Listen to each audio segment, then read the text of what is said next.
Matapos magkaroon ng kontrobersya at lumabas ang tila private message at conversation sa pagitan ng artistang si Rob Gomez at pati na rin si Herlin Budol, maraming mga netizen ang tila naghihintay ng salita kay Herlin tungkol sa issue na ito.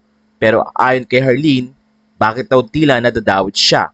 Matatandaang nag-explain din ang kasamahan niyang aktres na si Bianca Manalo na sinabing ganun nila i-address ang kanilang kaibigan na si Rob Gomez. At marami ding mga netizen ang tila ginawang katatawanan ang salitang kain tayo dahil mababasa iyon sa message ni Herlin Budol kay Rob Gomez.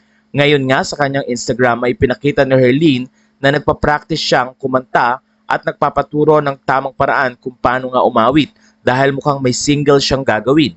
Narito ang kwento ni Herlin. Thank you, Mima. Yung kahit hindi na siya manager ko pero andyan siya through thick and thin at pinupush niya ako mag-voice lesson. At classmate ko na rin si Little Ka-Freshness Willard King Tolentino.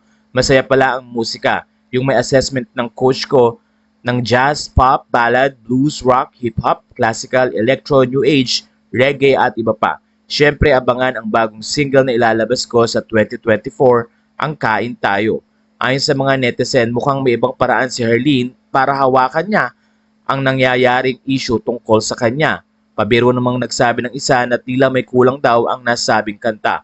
Umaasa naman ang netizen na mas magiging maayos ang 2024 na Herlin matapos makasama nga ito sa isang iskandalo or kontrobersya nang lumabas ang kanilang private conversation na ipinost mismo ng estranged girlfriend ni Rob Gomez. Ayon naman sa mga netizen, sana daw ay hindi totoo kung ano man ang naging usapan nila doon at sana daw ay biruan nga lang ito.